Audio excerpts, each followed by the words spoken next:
Pickaxe.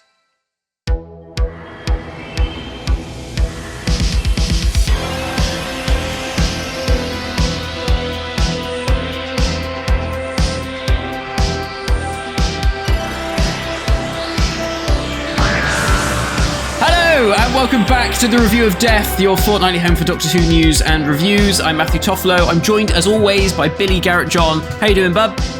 Really well, thank you, mate. All good. Recovered from a long swing of overnight shifts, and I'm ready to talk about from a long swing of something. And I'm ready to talk about Terror of the Zygons. I'm very, very excited to get into this because it's a huge story.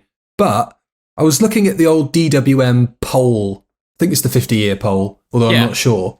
It only comes in at 14th, which seems quite surprising because it's a heralded story. Everybody loves it. But it does tend to fly under the radar, I think, just because of it being sandwiched between Tom's opening season and then some of the stuff that comes later in season 13. It seems like it gets lost in the mix, but it's always held up as a classic. It's a fantastic story, as we will discuss. But I know what you mean. Certainly as a kid, it was always one that I liked, but it was always, like I said, it sort of got lost between, because obviously it feels very much like it's part of the previous season, of which, of course, it was filmed to be part of season 12. But then the sort of more gothic undertones of the story and the atmosphere of it feels very much like the next season.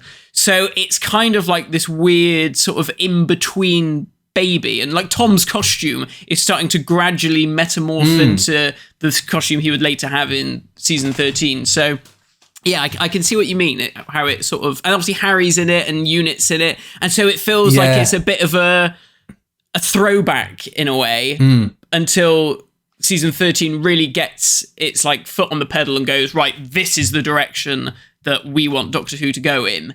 And so I think, that's why it kind of gets lost. And I guess it's the same with stories like Android Invasion as well, because once it starts trying to call back to like unit stuff, maybe that feels a little bit out of place. Nothing against Android Invasion. I like that story, but... and I suppose as well, with Robot being at the start of season 12 and that obviously directly being led into from Planet of the Spiders. Yeah. This is the first time that Unit come back in, and they are treated from this point on as something we might dip into later down the line. Yeah. And they only come back once and they're gone. So it's kind of the last hurrah for Unit. Although having said that, I think we've said that about other stories as well, that it's that sense of we're moving on from that period of Doctor Who. Yeah. And obviously the hang up of it having been shot as part of season 12 and certain references as well that we get, that you kind of feel like it's still part of the Nerva narrative. Yes. Yeah. We'll get to it, but a lot to dig into there. Little bit of news to talk about before we get into Zygon mode, though. Yeah. So every time that we come to do an episode of the podcast, it feels like there's just another quote from a member of Doctor Who's production team about how it's just not happening yet. But Jane Tranter was talking at an RTS event. I've got the quote in front of me now. And we all know that there's this narrative about Disney not making a decision on Doctor Who until season 1 airs. Until season 2 airs. Until The War Between the Land and the Sea airs. And this thing's been kicked down the road for such a long time. But we did get...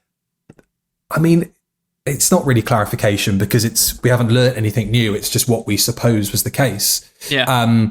So speaking at the Royal Television Society, Jane Tranter said that once the 26 episodes that Disney commissioned, which includes The War Between the Land and the Sea, are out, then and only then does Disney Plus have to make a decision about whether or not they want to do more.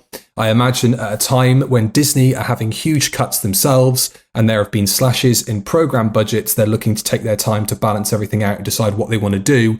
At its heart, it's a BBC show and it will keep going one way or another.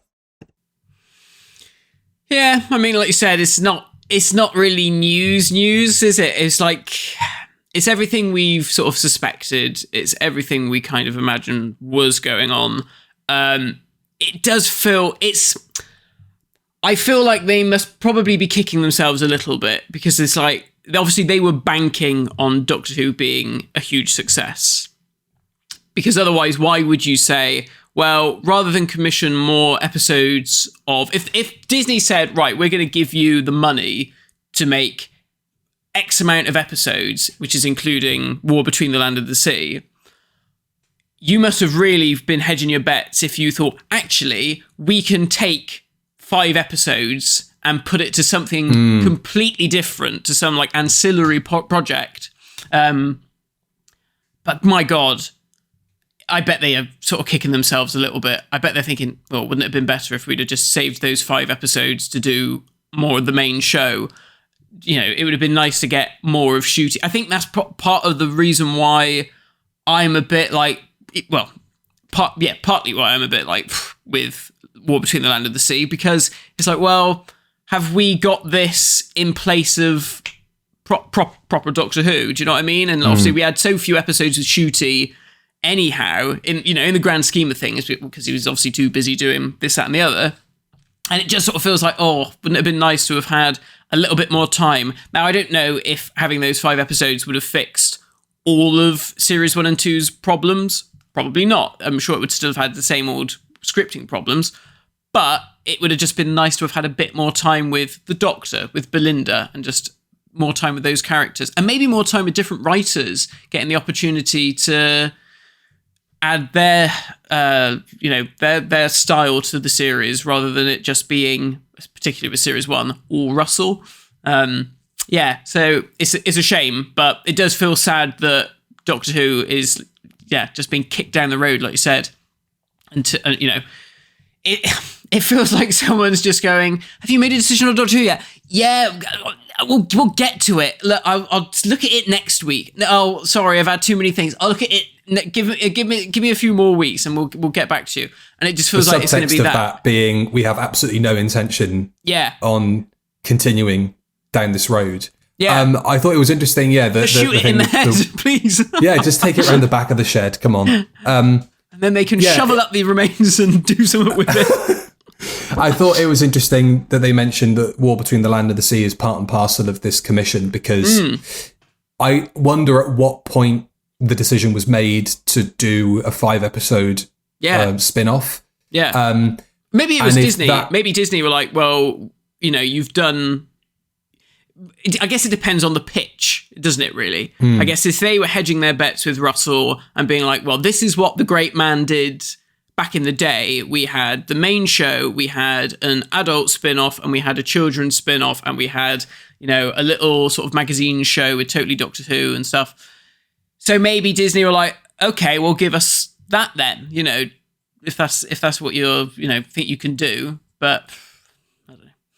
And they nearly, they did achieve a lot of that. I mean, if you include the podcast or the fan show, which they've just rebooted as part of that whole thing, we're getting our procedural police sex fish porn series coming up at the end of the year. And we've got the CBB preschool show coming at some point in the future. But that looks to have been commissioned sort of separate to everything else. We had Tales from the TARDIS as well, which was great. Yeah. And I suppose... But again, that was separate from Disney, wasn't it? That was like a BBC iPlayer only thing. And even though we haven't heard anything about... Pretty much. And although we haven't had information about more colorizations, that was a huge part of the last sort of movement of the show. So it's odd. I would probably suggest, though, that the budget for 5 episodes of The War Between the Land and the Sea probably, it wouldn't have amounted to a full series, a full third series of Doctor Who. No. Maybe we could have tacked 2 episodes onto each season or something like that. But I think, the 2-season deal seems to really have been the sticking point in terms of negotiations, that is when we'll make our call. Yeah. And it might even help the show in a way that Disney are delaying the inevitable, or what we assume to be the inevitable, because it gives more time for Doctor Who to lick its wounds and go away and figure out maybe not what went wrong, but what shall we do next, because we have to do something different now. because the show would have been off air for such a long time. It's going to be not a reboot like we were talking about months ago, but it's going to be a refresh in people's minds that this show still exists. And I think at this point, it would be a shame if it came back with the same creatives, having had so much time to figure out what our plan B is or what the next steps for the show will be. But again, also still interesting that Jane Tranter is the one talking about this stuff. I mean, she's being asked at RTS, but she'll know as much as that production team, the wider production team will know. I just want one of them to go, "Oh, don't ask me, love. I haven't got a clue." I haven't got a clue. I don't know what's going on. So it's again, nothing has changed. Basically since the end since last season episode, 2, or the one before that, or the one before that. I mean, I think you're right though in terms of like Doctor Who needing that time to lick its wounds, because I saw someone on Twitter bringing up the Billie Piper thing again, and they sort of said something like, "Oh, I can't believe people are really saying they want the series to continue, like rebooted without explaining what happened." Not like full reboot, like a 2005 reboot, without explaining what that was all about. But I think the problem is, by the time Disney make their decision, and by the time the BBC work out what the hell they're going to do and find another partner and get all those wheels in motion, it's going to be another 3 years, probably, before we get another series of Doctor Who. We cannot be sure that in 3 years' time, Russell will want to do it anymore, and part of me thinks he probably won't. Billie Piper probably is going to be like, well, I did it as a favour just to pop in, but I'm 3 years later. Do I really want to be doing this 3 years later? Who knows where she's going to be? Who knows what's going to crop up in between? Yeah, she could have been signed on to something else, or it's so. It's kind of similar to the Shooty thing, really. Although obviously Billie Piper's had a very successful career. I'm not saying that Shooty hasn't, but obviously she's got decades on him in terms of having a career in the industry.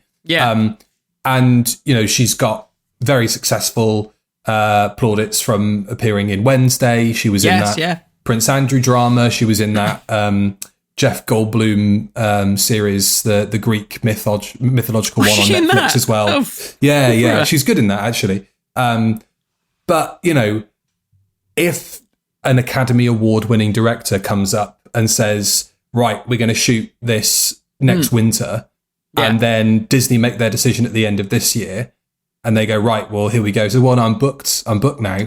You can't rely on her to keep that bit in the diary free, especially if Russell doesn't come back. So I wonder if they would.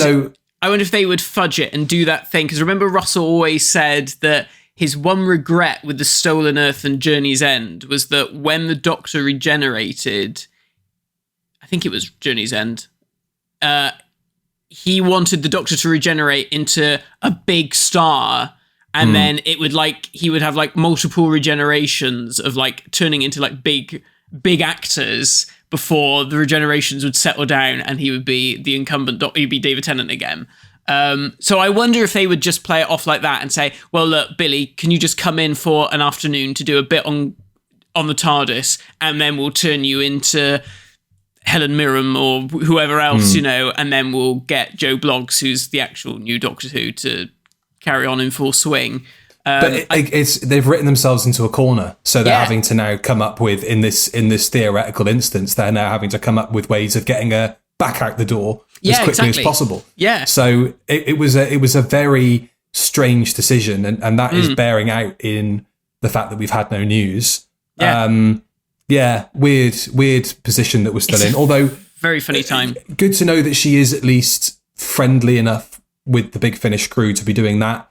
So if we get a Big Finish box set in 6 years' time, when the show has moved on and is doing something completely different, and we get references to that, and she plays that Doctor, TARDIS, whatever she is, in a Big Finish realm, maybe that's the way to kind of just sweep it under the carpet. But it strikes me that there's no enthusiasm from the audience really to find out what that's about. And that's really important, is that people are on tenterhooks wondering, what's going to happen next, and that doesn't really seem to be there. No. And that's just a symptom of the fact that people are ambivalent towards Doctor Who right now. Obviously, they want it to come back, but there's no real desire, I think, for it to come back in the same form and format. Yeah. So maybe a silly decision in hindsight, but only time will tell. Talking about silly decisions, Matt, tell us about what's wrong with these new B&M action figures that have been announced. Yeah, so we got another lot of B&M figures coming out, which I was really surprised at. I thought they would hold them off for a little while, but apparently they should be appearing at the end of this month. So we've got a re-release of the Special Weapons Dalek and an Imperial Dalek. That's the first pack. Usual stuff, the deco's been changed. I think particularly on the Special Weapons Dalek, that looks like it's been improved. I don't have them, so I can't speak from seeing them in hand. But I believe that the deco looks a bit better on the Special Weapons Dalek. They finally, after years, painted the iris on the Imperial Dalek silver. It's been blue, it's been black, and hopefully I won't get in trouble for saying this, but actually texted me and he said, right, what colour do you want this iris? I said, silver, it can only be silver. So thank that man. But apparently people are saying that the eye stalk's like the wrong mould. It's like a different one, is a different So blame Dalek. that man. But you know what? I was thinking about this the other day because I was talking to Johnny about it. And I was like, the thing is, the whole body of the sculpt of this Dalek is wrong for the Imperial Daleks. So, at the end of the day, if the eye stalk is a slightly wrong shape, who cares? Wasn't the Imperial mould really squat and tiny as well? Yeah, the it's original like one. It's a lot taller. So the skirt isn't as the skirt's steeper. Yeah, the skirt's a lot more. So it feels a bit more flat. Smaller, but the flat, weirdly squat small and funny. Yeah. So, I mean, I at this point, I don't really care. And then, of course, we've got Revenge of the Cybermen set, which is, again, a re-release from the Forbidden Planet one from years ago. One that people have been asking for a long time. Yeah, including my nephew, who has been... It was really weird. This year, he was like, I really want those Revenge of the Cybermen figures. And Jonathan was like on eBay looking for them, and I was like, hang on a minute. I said, don't do that. I said, they're coming out from B&M later in the year. I said, you can save yourself about £30 if you just wait. So they look great as well. They've added some like weird greeny gold colouring to bits of it. I saw you getting I was like, freaked out by that on the Rod Discord. I was like, this doesn't seem right. And I did go online and have a little look to see if I could find any reference images that collated to that. But I couldn't find anything. Now, whether or not the colours in the publicity images that they sent out were slightly heightened, as they sometimes are, I will wait until I have a set in hand for when I do my review. But still really good for people who missed out on them the first time. So, Unless you live on the other side of the world, because I would have loved those. Yeah. Oh, sorry, mate. I can buy them at a crazy high markup next time we go to Armageddon convention. They'll be $120 odd. Unbelievable. On the subject of toys, I'll just show you this. So I got a bit of news. So the Go Figure yes. Doctor Who toy guide has just come out. This turned up yesterday. Fantastic. Completely by surprise. So this is the hardback edition, which I don't think has been shipped out yet, but they'll be shipping soon. This was written by Richard Lloyd, who did an absolutely phenomenal job with this beautiful book. Let me just open it up and show you some of the goodies inside. Look at that. Lovely. Great. So you get to see all the detail. But now, obviously, people know I'm a bit of a Doctor Who toy head.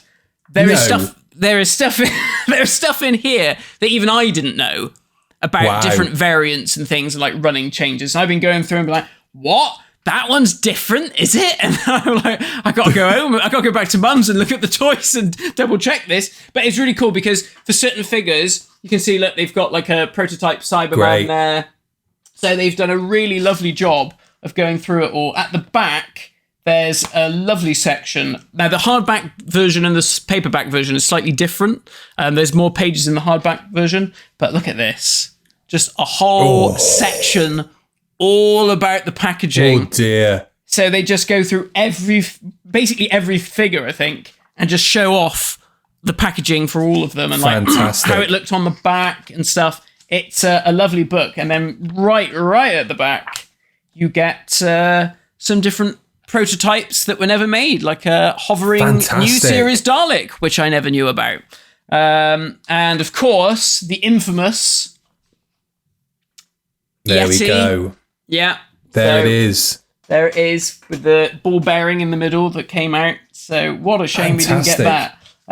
But yeah, absolutely stunning book. So if you go to Cutaway Comics, you can still order the hardback version, you can still order the paperback version, and I think if you order different tier lists, you get different supplementals and things. There's like one about the sonic screwdrivers, there's one about the remote control Daleks and the 3 3/4 inch figures. So those aren't out just yet, but I should be getting some of those as well. So that'd be nice. Brilliant. Yeah. So incredible work from Richard and Gary Russell, who was editing it. Who, bless him, came up and down the motorway to this house to keep picking up Doctor Who figures. But the really cool thing is... Only to get assaulted by the bloody dog. Only to get assaulted by the dog. But the cool thing is, I like flick through it and I'm like, oh, that's my figure there. And I got a funny feeling, if my mind is not playing tricks on me, and Richard, if you're watching this, correct me if I'm wrong, but I got a funny feeling that the Shooty Gatwa that's on the front cover might be mine. Because it hadn't come out yet. And I remember they were like, you've got the figures. I was like, yeah, I do. And they were like, can we have them to put them in the book? So, yeah. Richard, just check on the bottom of Shooty's book if Matt is written on it. On the bottom of the boots. On the boot, yeah. If Matt's written on it, then you know who it belongs to. Yeah, it's like Andy, isn't it? It's like Toy Story. Exactly. Yeah, so really, really great. And it came with a DVD with a little documentary, and yours truly is on it, talking about dollies. So, yeah. Got to get my hand on that. Great stuff. There's also a really fantastic feature with Katie Manning where she looks at her toys from her era. And she's there like manhandling them. And Connor, who is the chap who directed the documentaries, he's there with her, and they're his figures, and they're also Gary Russell's figures. And you can see just in the corner of his eye, he's like, please, dear God, what are you doing? They're not toys. Please don't play with them. Please don't manhandle these things. Giving Craig Charles a prop. Don't give Katie anything that you're, not wanting to get back with its head pulled off. Let's just be careful there. Yeah, they have like a prototype of the Drashig. So it's unpainted. It's just like clear plastic. Apparently it's Gary's. And she's there playing with both of them. And you can sort of see there's a bit of, in Connor's eye, he's a bit like, oh, that's a one of a kind prototype there. Please don't roughhouse it. But it's good fun. Go pick it up. Yeah, if you like your dollies, go and get them. It's sounds fantastic. A very nice book. Beautiful book. Right then, Terror of the Zygons. Yes. Okoi the New. Okay. It is a all-time classic written by Robert Banks Stewart, directed by Douglas Camfield. As we said before, originally intended to be part of season 12, bumped to season 13. Originally intended to be a 6-parter as well, which we mercifully were spared. Wow. Spared from. Because I think one of the main massive positives I have with this, and it's down to Douglas Camfield as well as the script, is the pacing is fantastic. Yeah. And I can't imagine how much more of a slog, or it would have just turned into a slog. It's not a slog at all at the moment. If they'd made it 6 parts. I mean, there is a slight lull in the story when we start going to the castle. Yeah. And there's the Scooby-Doo stuff with the bookcase. Yes. But beyond that, it's pretty slim and it cracks along. So thank God this wasn't turned into a 6-parter. I know, when you said that, I was like, what would you do with it? How would you pad that out for another 2 episodes? My God. It's a all-time classic, this one. I remember watching it for the first time on VHS. I think my first encounter with it was on the Tom Baker years, where, they just had the little clip of Tom with the "Is that bang big enough for you, Brigadier?" Great line. A fantastic story. I watched this for this review. I watched this on the Doctor Who YouTube channel as their live stream. So this was the new Blu-ray high definition version, which I gotta say, what are you laughing at? I watched the VHS version. Brilliant. We were on polar opposites. Well, I mean, your version was probably, the picture was probably truer to as it should look, because it may have been, and it also started with Disney Time. Of course, yes, the Disney Time links, yeah. It's the Brigadier. He's in trouble again. Uh-oh. Uh-oh, yeah. Where's Sarah? Where's Sarah? Sarah's just popped to the toilet. She doesn't like these cartoons. She finds them silly. Yeah, so we watched it, literally the whole family. It was me, Johnny, Annie, and the nephews. We all watched it together.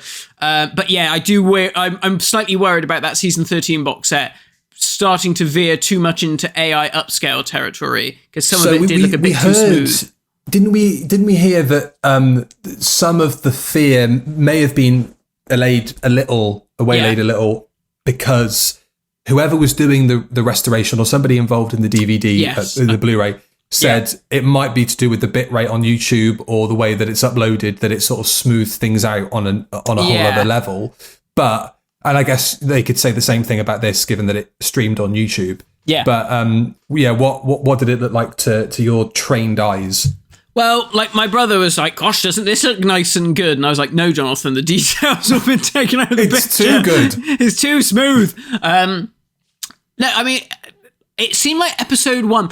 Well, actually, it was funny because we started watching it upstairs, just Annie and I, and then the kids were watching it downstairs. We didn't realise, so we then all came down. And so between the two TVs, between part 1 and part 2, the picture seemed a bit different. So I don't know if it's just that my telly upstairs made it look worse. I don't know. It's weird. Right. But I guess until the Blu-ray comes out later this month, I think it should be this month, we won't know for sure. But I mean, some of the restoration looked great. Like, some of it seemed to be, the worst bit seemed to be outside. It's like all the stuff on film seemed to be like, the grain had been like sucked out of it. And obviously with stuff shot on film, you want a bit of grain. You want that bit of texture. And that's a shame with this episode in particular, because I don't know if they got more money on the location side, but there is so much film work in this episode. And it really does help to set up the location and where we are. And there's some really, really fantastic locations that they've used in this story. Yeah. So yeah, it would be a real shame if it got AI-ified to that degree. Yeah. And there's also some really lovely model work in this one as well. I mean, that's the first shot, isn't it? First shot is the oil rig at night before it gets destroyed by the mysterious sea monster, the Scarrison. So we're on an oil rig at night, and thus begins our tally of Scottish stereotypes. The first line, Willie, when tomorrow's supplies comes, can you no send over a few haggis? The chef doesn't care a thing about it. So yeah, not only I think we're in Scotland. Got a mate called Willie, but aye, we're in Scotland, man. Okay, the new, good Celtic boy. So yeah, here we are. Weird one, because Doctor Who's never really ventured outside of London, so it's nice to. I guess this is the first time since the Highlanders that we've gone to Scotland. That we've bothered to go up there. Yeah. And a bit of a shame, I think, that it ends back in London. It's that classic thing of, well, now we're in danger because something's going to happen on the Thames. Yeah. So, you know, if Tulloch Moor disappeared into the sea, we wouldn't really be that bothered, and nobody in London would notice. But if there's a giant sea monster going up the Thames about to attack a building, then, you know, now we've got something to worry about. Now it's important. High. Yeah. I was just thinking, actually, because obviously they park the TARDIS in Scotland and then they go down to London to sort out the Scarrison, but then they have to go all the way back to Scotland to go and pick up the TARDIS. Well, all the gamekeepers in Scotland are, as portrayed in this story, grouches who don't want to help anybody. So it's like, you fucking come back up here and fix that thing, mate. Apologies, you're going to get a lot of Scottish accents in this podcast. So the oil rig collapses into the sea. 3 have gone down in a month. A very Sea Devils opening. With, you know, the pace of it. And it's all underlined brilliantly all the way through the story, but particularly in the opening scene by a fantastic score by Dudley Simpson. I think this is this is Jeffrey Bergen, who's the... It's Jeffrey Bergen! Yes, it's his score. Yes, of course it is. He does both of Robert Banks Stewart's stories. Yes, he does. It is a great score, and it's a shame... I mean, it's a shame that after Seeds of Doom, neither came back, because they are both excellent, and they have clearly got a very good working relationship, because they just bounce off each other beautifully. Really, really good stuff here. Very atmospheric, very weird. More orchestral, I think, than some of Dudley's stuff.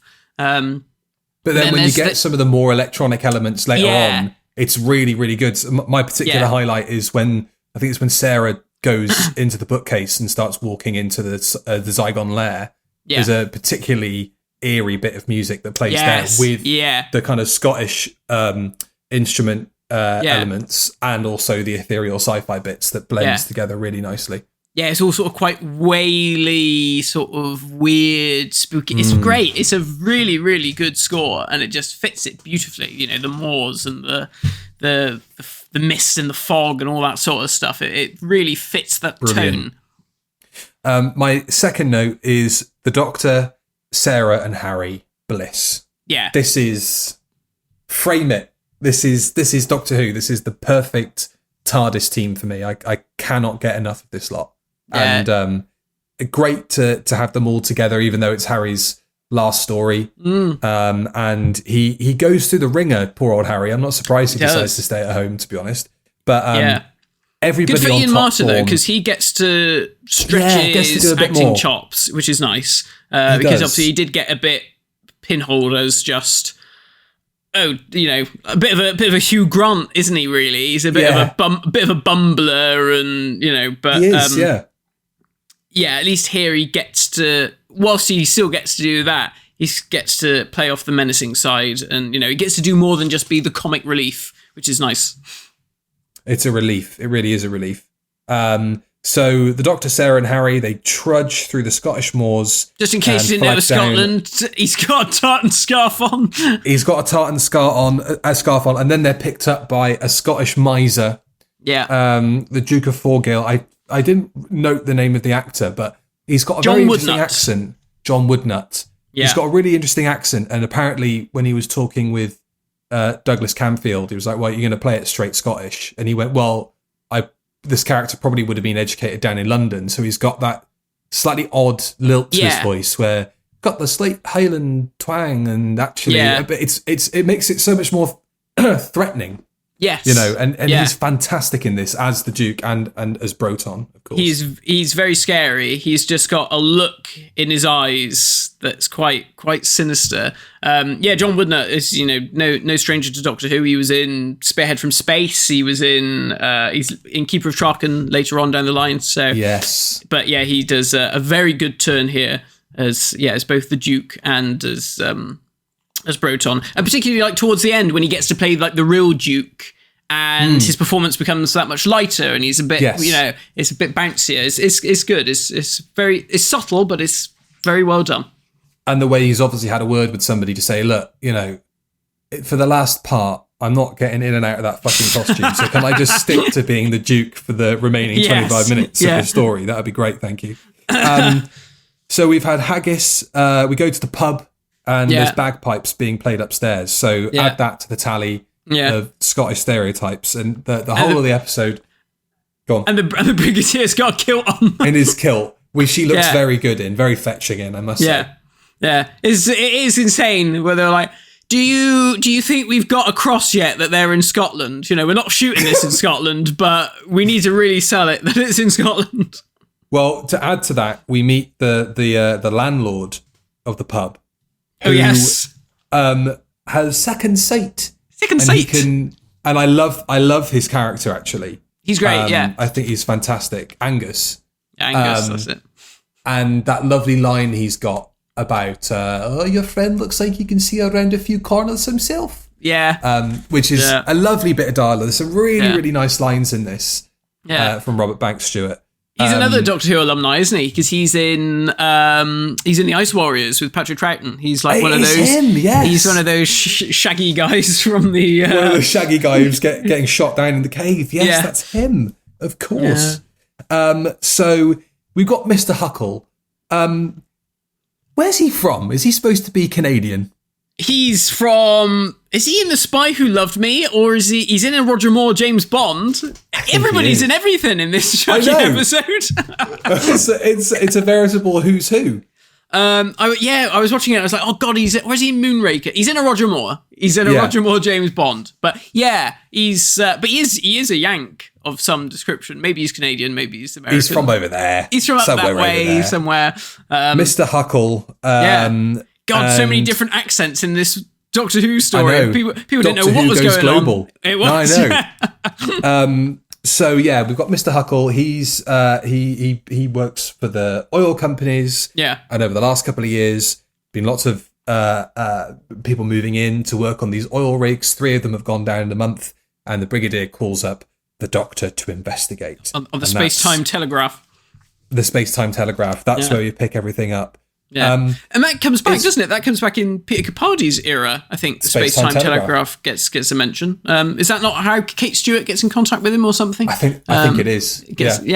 I guess it's quite clever, isn't it? Actually, having the American guy be like the oil rig man, because there's this whole idea of like, there are these outsiders coming, we're Scottish and we're proud and we don't want the outsiders coming in. And, you've got those English bastards who are coming up here, sticking their nose in. But even worse, you've got those bloody Yanks coming in. So we'll just add that. So miserly, drunk, eat haggis, and superstitious, wary of outsiders. There's another one. So they're all on there. Kilts. There we go. What do you think of the relationship between the Doctor and the Brigadier in this story? Because obviously we've only had one episode with the Fourth Doctor and the Brig, and I remember Philip Hinchcliffe saying somewhere that he feels this is the episode where Tom Baker really nailed his performance as the Doctor. Yes. And obviously you've got that sense of the outgoing with Unit. Yeah. And I've also heard Nicholas Briggs say that this seemed to be a turning point in Tom's behaviour and his attitude, where he went from, just gamefully going along with everything to a hint of criticism sending him over the edge and him becoming a bit Henry VIII. Yeah. But it's an interesting relationship between the two of them, because it's a lot more jovial than the kind of banter that you get with the Third Doctor and the Brig. Yeah. Like, there is more of a sense that, okay, we're maybe closer in age. Yeah. There's less of either one of them talking down to each other or pulling rank. Yes. I think there's even a bit where Tom exchanges a smile at the Brig and he smiles back at him. And it's like, you wouldn't have seen that between John and Nick back in the day. It's an interesting dynamic, isn't it? And the Doctor seems to lead it a lot more. Yeah. And the Brig is a lot more kind of on his coattails rather than trying to make them equals. It's like the Brig is actually just relinquished all control of what's going on around him and say, well, no, he knows best, so we'll just let him do what he needs to do. Yeah, it's true, isn't it, actually? You'd think that there would be more, particularly with, like, Tom's Doctor, you think there'd be more for Nick to be like, come on, Doctor, pull yourself together, we need to get on with this. Like in Robot, it's a lot more like that. It's a lot more of, the Brigadier is, like, following the Doctor around, like a child, isn't he? He's like chasing after a little kid and like, all right, we're here to do this stuff. Stop getting distracted by things, Doctor. There's more of an exasperated quality. Whereas this one, like you said, it does sort of feel like, well, here's the problem. Off you go. and if you need the me Doctor help, sort of I'm holds here. it against him as well, doesn't he? Because he's like, well, you dragged me up here. So I suppose that might lend the dynamic more to the Brig, just letting him get on with whatever he needs to get on with. But it's interesting because I'm pretty sure it was on the John Levine in Conversation. Now, obviously, maybe who knows how true or not this is. But as far as John Levine is concerned, he said it was not a particularly pleasant story to work on, Terror of the Zygons, because he said by this point, obviously, Tom and Sarah and Harry, they'd done so many stories together, and Unit felt, at least from probably Tom's perspective, very much in the past with his predecessor. And he said that Tom was very difficult. And I think he goes as far as to say that there was like a moment where him and Nick Courtney basically went off and had a bit of a teary moment because they were so sad that, it had all changed. So who knows? But then that seems to fly in the face of the fact that Tom always said, and Nick Courtney always said, that they got on incredibly well and they were, both good drinking partners, which I think kind of comes across in the story. It, like you said, it feels like there's a friendship there between them that's clearly brimming off screen. I don't know if Pertwee was much of a drinker, but obviously we know Tom... It was. So yeah, I don't know. It's interesting. It'd be love to be a fly on the wall and see how those relationships were. But maybe the friendship between Tom and Nick blossomed more on the convention circuit. So very it's possible because they were close, weren't they? They were close after the fact, certainly. Yeah. And undoubtedly, there's going to be friction there because, like we say, it is a bit of a passing of the torch moment. This is literally the last time that the production throw unit a bone and have them as part of the narrative. Yeah. So if it wasn't over before, this is certainly an indication that they're going in a very different direction. Yeah, and when they come back in Android Invasion, it feels very much like window dressing. It's just it's there to serve as a point of familiarity to show, oh, hang on, something is not right, rather than them sort of being there as fully fledged characters. It's a funny use of them in the Android Invasion, which is a shame. I mean, obviously, Courtney's not in it, so that doesn't help either.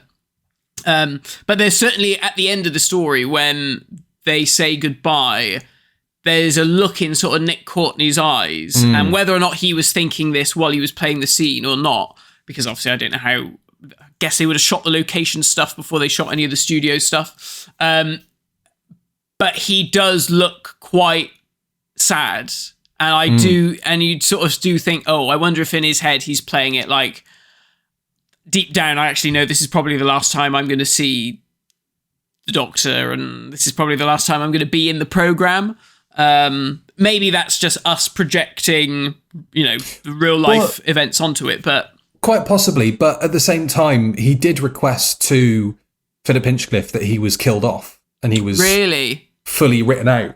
Wow. So there's probably a degree of feeling like this isn't the way I wanted to go, even if he's sort of ambivalent about leaving the show generally. This isn't quite how he envisaged leaving. Yeah. But I think Philip Hinchcliffe said to him it would be a disservice to kill you off, considering... what you've done for the show, which is absolutely the right decision. And I don't think this would have been the right story to do it. No. I think throughout the show's history, because obviously in Battlefield, they were thinking about doing it then. Yeah, I think he's one of those characters where it's better that happens off screen, Yeah. And in a way, I almost don't wish they kind of didn't make it such a moment in the story that they do make a moment of it in. What's that? Wedding of River Song? Is it that one? Well, the phone call's fine, but then taking his charred body and putting it in a Cyberman for the little salute is like no, hang on, what's going on here? Yeah. We'll get around to that story at some point, I'm sure. Oh, yeah, for sure. Yeah. Anyway, Zygons. Anyway, so this guy's washed up on the beach. He comes to life and starts moving. It is a very creepy image. I remember as a kid thinking that's horrible. It's a great shot as well as he comes off up the dunes. Yeah. Really, really big, long shot where, he's only in the sort of bottom 10% of the shot. Yeah. And this fucking groundskeeper Willie's there with his shotgun. Yes. And Harry sees this guy collapse because there's a lot of, well, you split up and go there and I'll go here and there's a lot of moving parts in the story. Yeah. Which is good because it gives people stuff to do.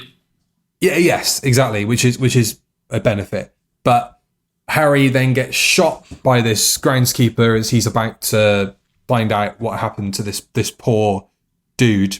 Yeah. But it's only a flesh wound, thankfully. Yeah. Then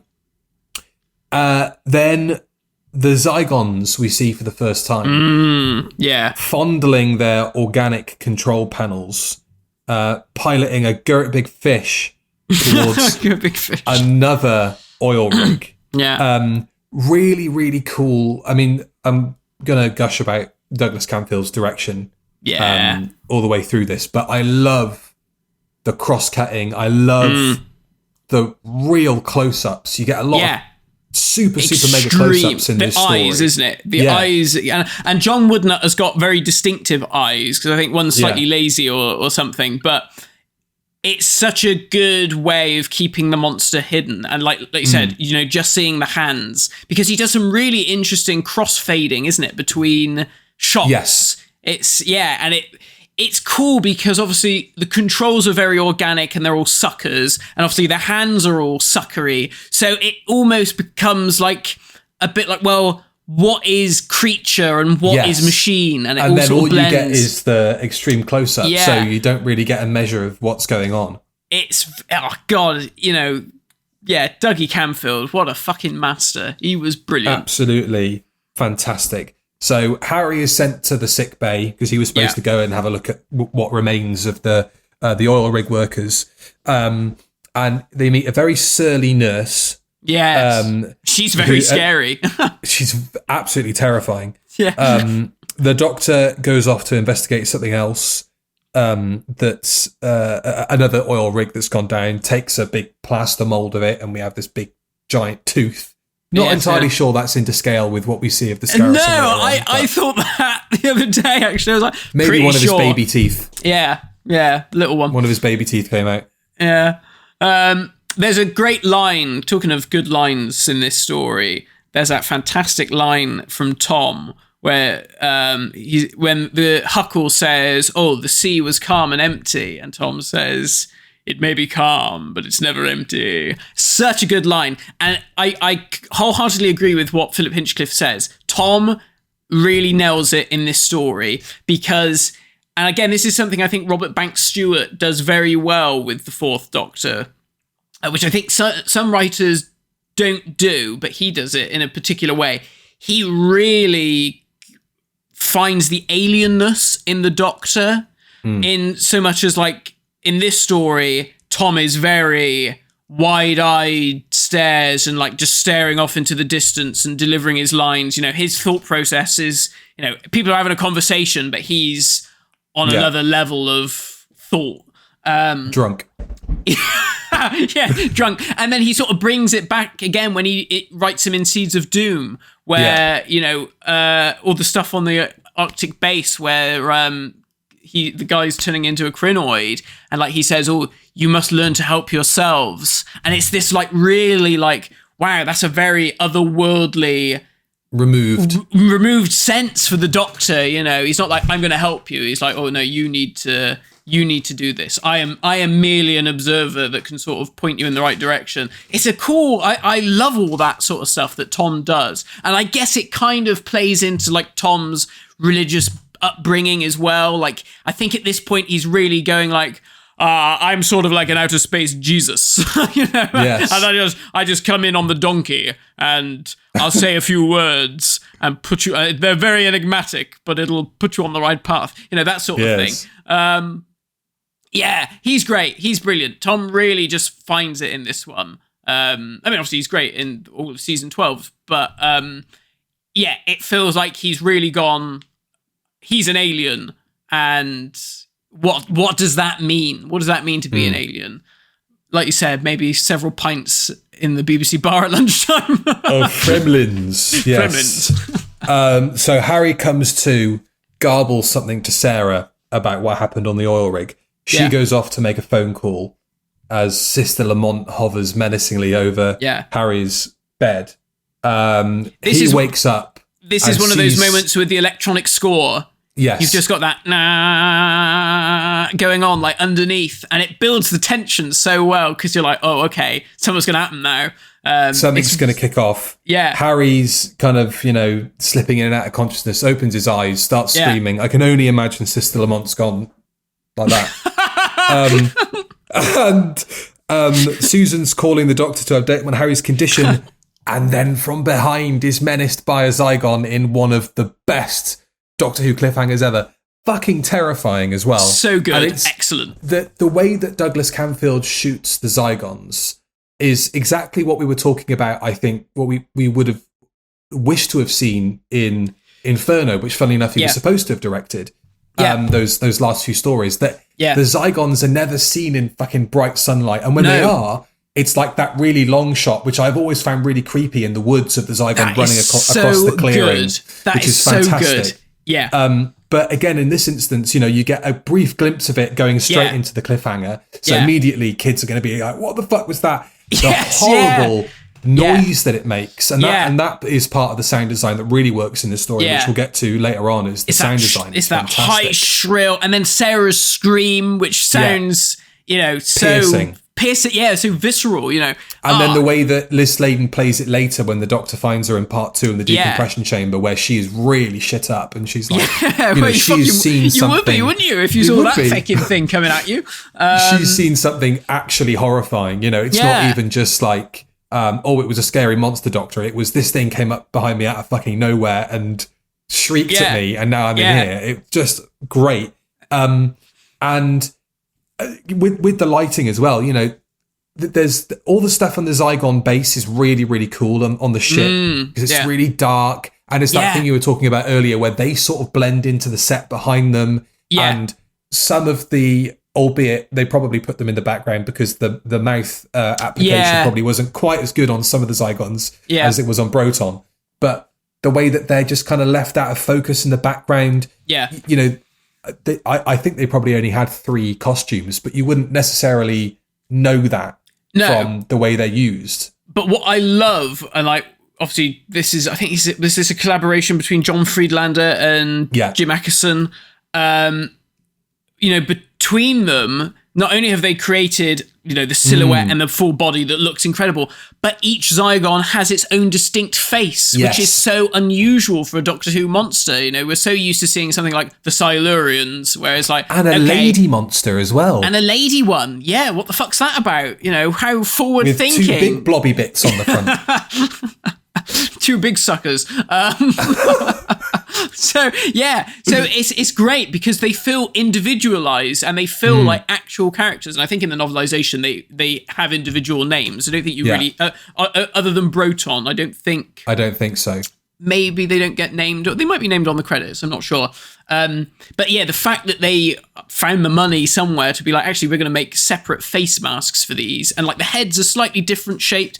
Yeah, it's very impressive. I think that's why they work so well as a monster, is that they are such an incredible piece of design and they feel individualized amongst themselves.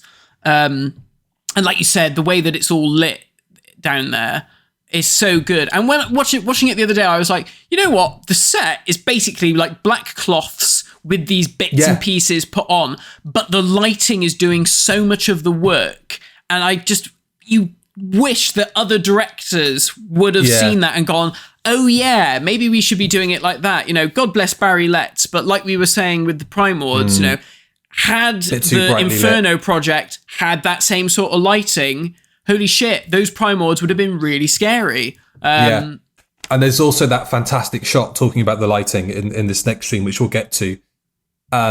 When the Doctor goes into the decompression chamber and the Sister Lamont Zygon comes up behind him, that slight glimpse you get through the crack in the door is really frightening. And because, it's that kind of, I don't know what I've just seen, but I saw a horribly distorted figure and face. Yeah. And then it just kind of, it moves out of frame just right, and then the door's shut, and then you get the shot of the hands and the close-up.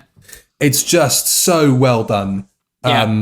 And the wrinkle as well to their character, you were sort of talking about how, how unique they are as a monster. Yeah. I think, although their plan is, our home planet's gone, we need somewhere to live now, and we're going to take it over, which is basically any invading alien in Doctor Who. Yeah. That is their plan. But then the slight wrinkle, which of course is leapt on by Peter Harness, isn't it, in season 10, season 9. The reference to the refugee ships and the fact that he calls them refugee ships rather than we have a task force descending on this planet. Yeah, it's not it immediately kind of it adds a layer of character and yeah, humanity, zygonity or whatever to the characters. Yeah, that's very true. Yeah, because it's not like some sort of military, oh, we're coming here to enslave your race sort of thing. Yeah, we're going to do that, but actually, we need somewhere to live. So and it's going to take them centuries to get here. So it's like this is a long-term plan. Yeah, and I mean, I think we've waxed lyrical about this in the past, and I'm sure people are sick of us saying it, but it's like chalk and cheese. The Zygons in this compared to how they would then be portrayed in the 21st century, and you're like, God, they sort of miss the point with them, because here they're just so they're stalking in the shadows, and it's all about deception and being in other people's skin. And then when they bring them back, that sort of goes out the window. And although that they still have the body snatching, it's too. I don't know, it just feels all too silly, like all that stuff with Clara, like, oh, I'm Bonnie the Zygon and all that sort of stuff, wink, wink, nudge, nudge. It's like, come on, this was like one of Doctor Who's best fucking monsters, and you've shit on them. A little bit. I think also, they're held in such high esteem as villains. The fact that this is their only appearance in the classic series, bar an intended appearance in Sharda, I believe. One of them is supposed to be in a prison cell in Sharda. Yeah. And then they bring them back for the 50th anniversary. They're kind of one of the big baddies in that story. Yeah. And then, of course, we get them a couple of years later in that two-parter.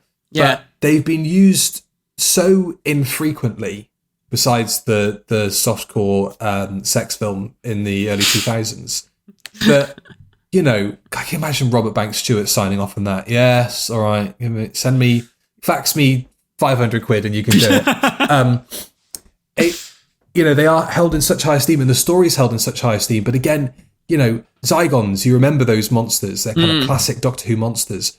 But, you very rarely see them on a lineup. On graphics or in artwork. But it's like somebody's kind of in the BBC gone, we've done them really well. Let's try and protect the Zygon. Yeah. And I think they sort of work in the 50th anniversary. But then I think when they come back subsequently, it's like, oh, maybe this is too much. And particularly, in reference to what you said about like the refugee ships, I think there is something there definitely worth exploring, but perhaps the way that it is realized on television just doesn't quite work, and at a disservice to the monster, because then they do become like just snarling sort of monsters, and it's like, with they're not dribbly mouths. And you're like, well, they're not really like that. No, they're quite eloquent, and they can hold a conversation and sort of, because they're inhabiting other people's bodies, I guess they pick up a certain level of sass from the Duke. And so, they're kind of giving it to the Doctor as well when he's talking about, how clever he is and all that. There's a bit of banter back and forth. Yeah. I do wish that, and I suppose this is a silly thing to say considering we are talking about a tea time children's TV series, but I do wish there was a slight higher element of who's a Zygon and who's not. Because it's only the people that you suspect that are the Zygons. That's true. It's very Scooby-Doo. It's the groundskeeper, it's the Duke that lives in the big castle, and it's the scary nurse. Yeah. And there isn't really, because you have all the stuff about the pub is bugged, and, it is literally, I would have got away with it too if it wasn't for... Angus should have been a Zygon, and then there's just like one particularly camp Zygon going around the ship at the end. You didn't suspect me, did you, Doctor? No, nobody suspects old Angus. Yeah, didn't see around that corner, did you? So there's that, but again, you can't wish for too much from these stories because it's great as it is. Yes, So there's a lot of running back and forth to the pub. Of course, Harry gets turned Tom was in his element. Tom was like, I know the way. Harry gets turned into... That's how he found his way. When they're walking around the moors, he's like, I can sniff out a pub. He's just smelling the air. It's like a cartoon. It's like the smell lines come off the pub and Tom's Gremlins just hovering across the moors. Harry gets his body print taken, and then one of the Zygons goes out to steal the Scarrison recall unit from the pub, hightails it out of there. Sarah knows something's up. She gives chase. Harry goes into a barn, and rather than rolling in the hay or being forced to roll in the hay a la James Bond and Pussy Galore, they climb up to the top level. Harry grabs a fucking pitchfork and lunges at Sarah Jane. There's some really horrible shots of his face sort of shrouded in semi-darkness, sort of like so glaring out of the gloom, which is so good. Yeah, again, it's all these close-ups. It's all these close-ups on just the eyes, you know, and it's so much of the actors, you know, like doing the work there. And Harry, that's a director just sort of trusting his actors to impart it, you know. Yeah, be fucking scary with murderous intent, and then Harry takes a fucking flying leap off the top of this thing and impales himself on his own fucking thing. You know, that's going to go into Whoops family video accidents or whatever. And then 250 quid on You've Been Framed. 250 quid. And then we get that great shot from above of this Zygon writhing in its death motions. Again, and the noise, horrible. The noise it makes. It disappears. And obviously now Sarah knows, all right, so we're dealing with some blobby monsters. But all of that stuff is so good. And I think it's a bit of a shame from this point on, it does feel like the brakes are put on the story a little bit, because everybody sort of knows or is suspicious. The Doctor knows that the place is being bugged. Yeah. We kind of figure out we're dealing with shape-shifting aliens. There's a big sea monster. We have the link with Loch Ness. And then we go to the castle. And just that stuff in the castle, I feel, does sort of slow it down a little bit. It slows it down a little bit. Yeah, I know what you mean. But up until this point, it's like whipping along, isn't it? It's and we've got really so good. much happening. Yeah. Lest we forget to mention the cliffhanger to part 2. And I thought this was great that, you know, they got the Scarrison made and thought, oh, okay, we don't want to show it off too much. So apparently they write in the whole thing about everybody in the town being gassed, so that the thing can pass through unnoticed, so they don't have to see it all that often. Yeah. And then we were messaging about it. That brilliant blending of film elements on top of each other, of Tom rolling around in the moor and the big claw coming down. And all that stuff looks really, really good. But sadly, the lasting image I have of the Scarrison is at the end when it's chomping on air coming out of the Thames. The Thames, and it's looking incredibly goodies. It's incredibly daft. It does feel like a goodies sketch. I mean, that apparently has been fixed for the Blu-ray. They have reshot something with a replica puppet, or the original puppet, I'm not sure. So I'm excited to see what that's like. But yeah, I mean, I was very impressed, actually, watching it back, how well the Scarrison held up as a piece of design and as a creation. But like you said, how it integrated itself with the existing live action elements of Tom. That stuff's really good. And again, God, I mean, I know all this video is just going to be us saying, you know, Douglas Camfield, what a fucking brilliant man. But all of the direction in this bit, like, you know, the bit with Harry and Sarah, you know, it's there's a jab and then you cut and then it's her reaction and then there's a jab again. You know, you feel like you're there in the moment. You feel like you're in Sarah's shoes and Harry is coming at you, which works so well. But then all the stuff on the moors, you know, you've got these like shots that you could just have shot this of like it's Tom running around the moors, but he's like, Douglas has got the bloody camera down low. Tom is jumping over the camera, and then it cuts on the other side when he lands. It's really fucking good. Great. I was watching it and I was like, cool. God, this is so good. He should have been doing Bond, you know. He should have. He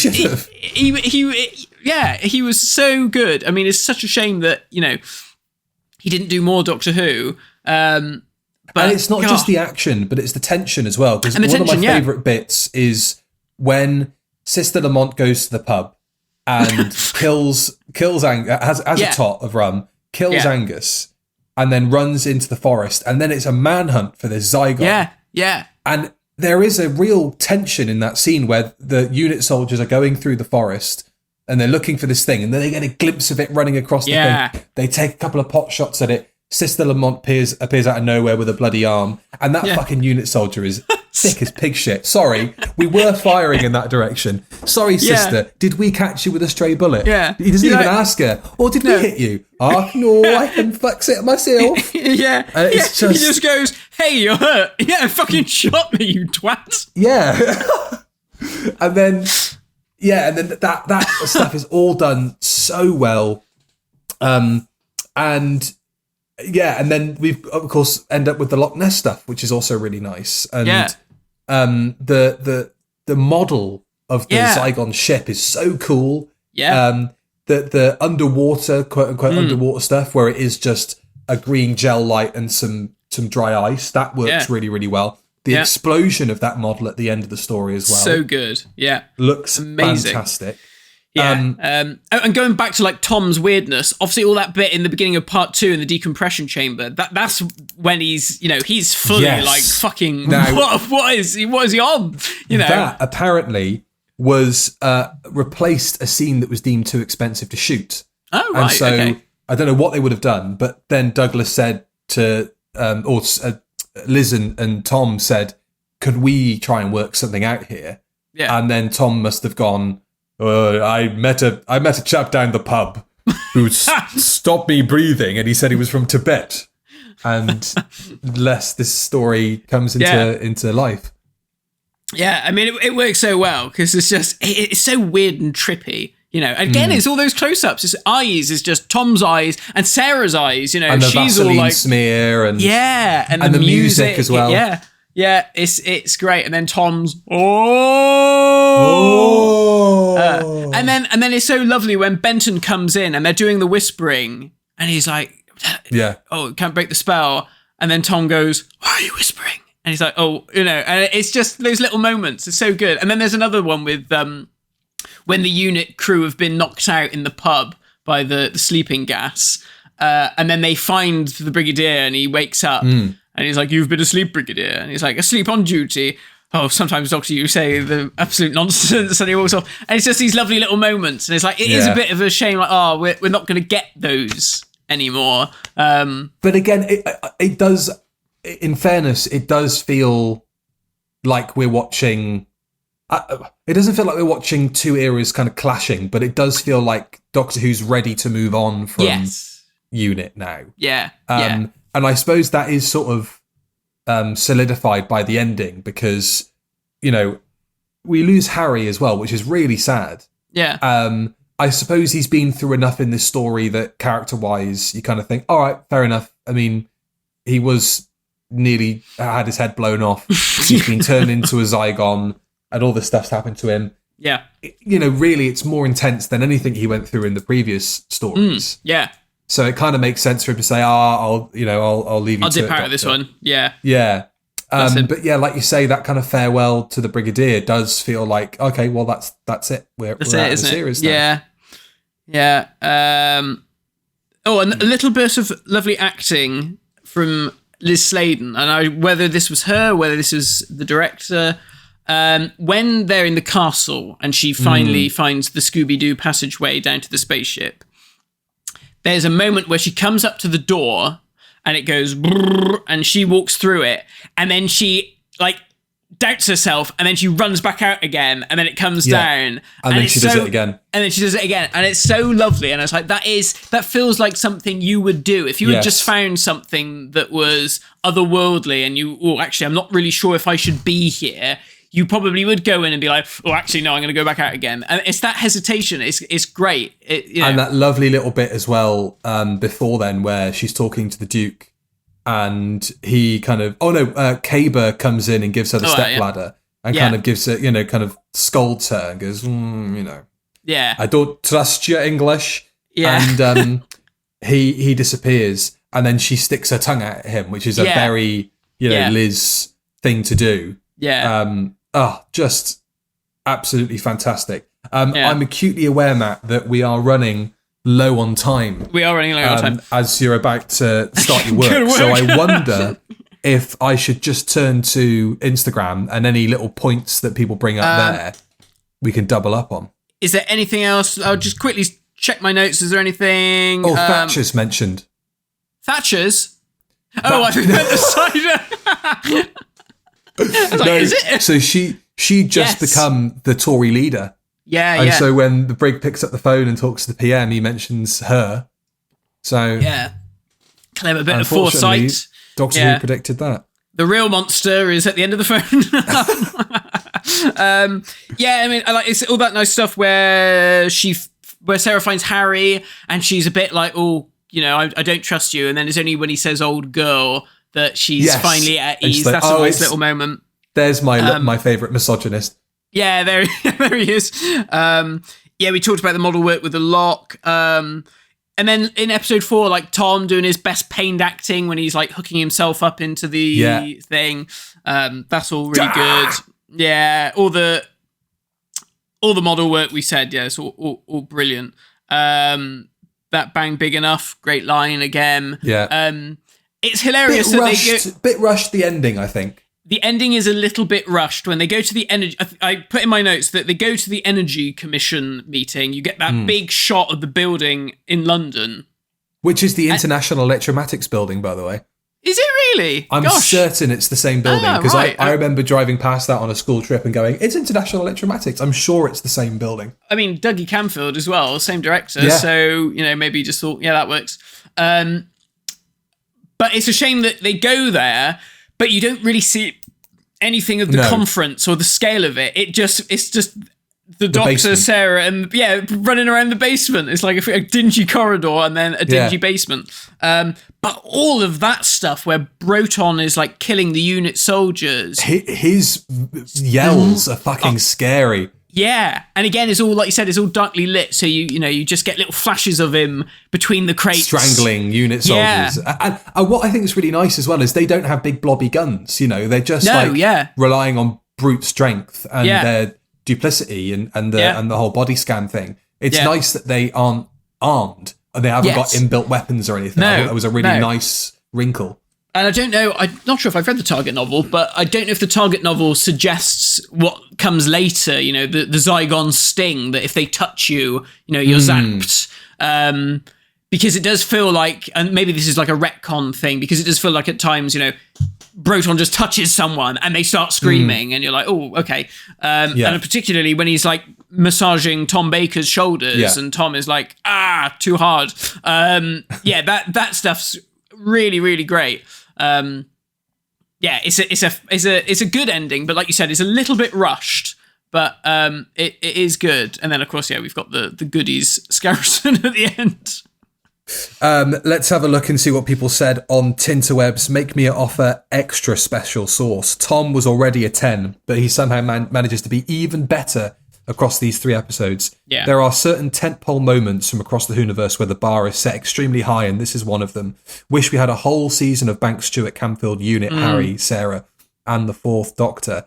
4K Grammon says, okay, the new, you didn't want to be reviewing that at night in the dark with the lights on. Oh, I think I did a decent job there. Good. The Northern Dalek, easily in my top 10 stories of all time. It's a fantastic story from start to finish with a brilliant monster. Terror is probably my favourite story in season 13, followed by Seeds. Easily a 10 out of 10 for me. The Tartan Doctor, with a name like that, not surprised to hear. Personally, this is my favourite Doctor Who story of all time.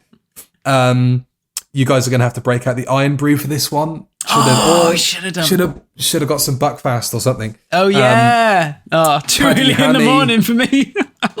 I'll stick to the heroin, man. Paddy Hammy, my favourite thing about this serial is that the first line of dialogue is a Scotsman asking for fresh haggis supply. Oh my god, not pure wee dafties. Just fantastic. Oh god, there's another one in full Scottish here. I must read it. It's no bad, mate. Love the wee mad Brig and his wee mad kilt. Go on yourself, son. Mad Tom bolting away in the mist for the monster is good patter. Ian Martyr's get good acting in the barn and he gives me the feel with those eyes, man. Zygons are quality. Designs are pure belt in it. The cliffhanger to part 1 is had me greeting as a wee and pure shat my pants. Think that Missy's a big shite bag, but go on for a swim up the Thames instead of up the Clyde. Too fair to give Glasgow a square go. Zygons are a bunch of orange bams. Well done, Jerry Hobson. Wow, well done you. God, fantastic. Anyone who used to watch us in Scotland has now tuned out. So I apologise to everybody. That's a very authentic. Your Scottish accent is top notch. Too much Limmy. I watched too much Limmy. How's that for Terror of the Zygons? We bolted through that. We did. Superb story. I mean, yeah, proper 9 out of 10. Fabulous. You know, they don't get much better than that. I think that's... They don't. Yeah. And when, like I said, I watched it with the kids, and it was their second time watching it, and they were very excited to watch it again because they loved it the first time round. So, yeah, you know, if the wee ones are enjoying it, then, you know, that's the main thing. It's a tight 4-parter, and you can't really ask for more than that. No. From Doctor Who. I'm done with 6-parters now. I'm never going near another 6-parter. Just so good. Absolutely fantastic. And that's Terror of the Zygons, done and dusted. Yeah. Next time you see us, we're going to be doing a tier list ranking Doctor Who series finales. We're sort of rounding out that whole thing. We should have mentioned it at the top of the episode, of course. It's very sadly, we lost Chris H. Bidmead. Of course, yes. The other week. Yes, we did. So we're going to pay tribute in some sort of way to him with a review of Castrovalva down the line. And then, of course, if you want to head over to the Patreon, we just had a bit of a refresh. It looks very nice. Then we've got a Q&A coming up next week. And we're continuing to probe each other with The Devil of Winterbourne, which is coming up at the start of October. Yeah, we've got to find a big wedge of time to watch that. Oh my God. Yeah, like, God, Jesus Christ, why did they make it so long? We'll split it into 2. Yeah. I wonder if that might be like half an hour of behind the scenes at the end. I'll check it. I'll check the file. Maybe, yeah, we'll have a look. But yes, lots to look forward to. Annie is absolutely thrilled we're doing Castrovalva. she's been harping on it. Let's watch a Peter Davison for ages. And Castrovalva, I think, is her favourite Peter Davison story. So great. If not possibly her favourite Doctor Who story. So yeah, very exciting stuff. Yeah, all in honour of Chris Bidmead, bless him. So yeah, we will see you all soon. See you for that tier list, which is going out first. It's going out early on Monday, the 22nd of September for Pickaxe Week. So you'll be able to watch that on Twitch/Yogscast or on the YouTube channel of Yogscast. I can't speak, I'm having a stroke. The Yogscast YouTube channel where you can follow us on Pickaxe Week there, alongside a load of other podcasts or something. Okay, so we'll see you all. We'll see you all soon. Goodbye. Goodbye.